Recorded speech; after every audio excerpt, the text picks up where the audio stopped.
Hey, I'm going to talk to you today about a cool little garden hack that I have for getting rid of little unwanted trees that pop up in your garden all the time. In this case, around here, we get a lot of palm trees, we get a lot of eucalyptus, and we get a lot of live oaks that grow in just the most unwanted spaces. For example, this palm tree right here is growing in between hill supports that I have up here. And it's a pain in the butt to get to because I would have to pull them out to dig those roots all the way out, and they have some really tough roots. So instead, I've got a cool little garden hack that'll get rid of it permanently, and I don't have to do any digging.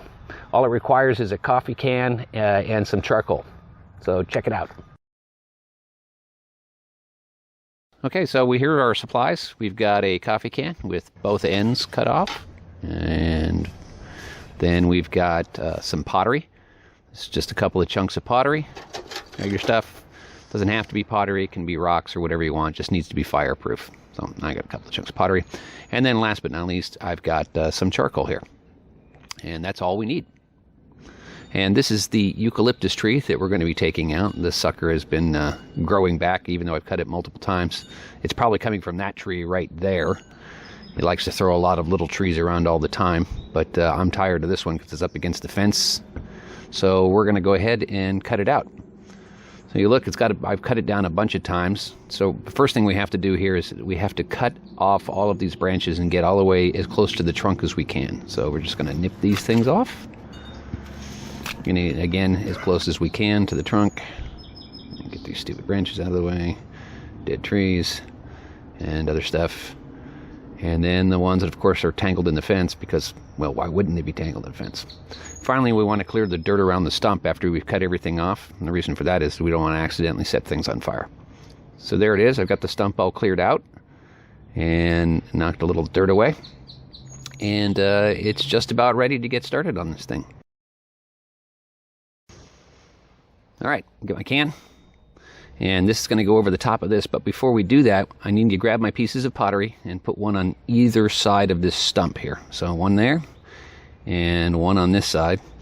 And the reason for that is that I want a little clearance between the bottom of the can and the soil, so that air can pull in under there and it acts like a chimney. So there we go, we just balance it on there like that. And, oh, one last thing. I've got this wood right here. And I don't want to accidentally set it on fire, so I'm just going to put a little fire protector for it. And what I've got is I've got this old hose coil thingy that's metal. I'm just going to put it in front of it, and that'll protect it from any sparks or anything that comes in it. All right, now we got that. Next thing is to go over to the barbecue.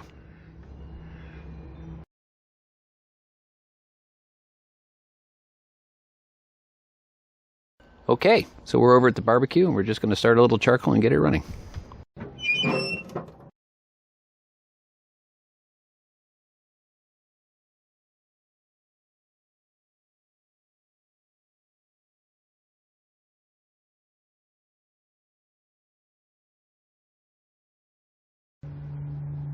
Okay, well, I've got the fire started, and now I'm just going to let the charcoal burn up, and then we'll get back to it here. All right, it's been about 15 minutes, and you can see that the charcoal is burning nice, and so we got it all hot, and that's all I need. Now what I'm going to do is I'm going to take it, and I'm going to pour the charcoal into this bucket right here. So let me pitch that over, not accidentally getting sparks everywhere. There we go. Put that back. And then the next thing is I want to grab a little extra charcoal because we want to top off the can. So I've got some right here in my can. Boom.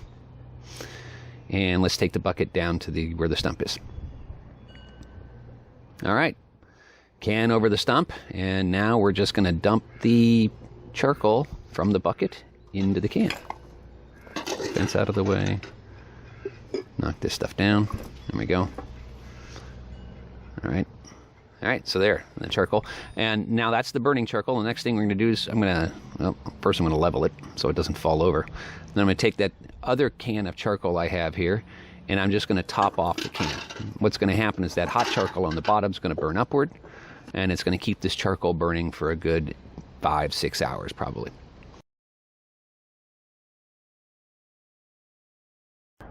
Okay, well, now the charcoal's getting to work on that stump, and we're just going to go ahead and let it burn all the way down until the ashes come, and then we're going to let them cool off. So we're going to go about 24 hours, and we'll come back tomorrow and take a look at it in the morning. Okay, it's been about 24 hours. You can see that the charcoal's burned all the way down. The can's pretty much empty. When we remove it, there's just a few pieces of unburnt charcoal. Let me use this pottery to scrape the charcoal out of the way, and you will see no more tree stump. It's been burned completely to the ground. It's all gone. This tree is not coming back. So, works pretty effectively. I've actually used it on a whole bunch of different trees. Here's a tree that was formerly known as a palm tree that was growing on the hillside. That sucker's gone. And it can even be used on hardwoods. So this is an oak, and you can see that I've burned that stump all the way down. It's just a piece of charcoal now, so it's not coming back either. Anyway, super easy. Doesn't take much time or effort, and it's a great way to permanently get rid of trees. I recommend you try this little garden hack. I think you'll like it.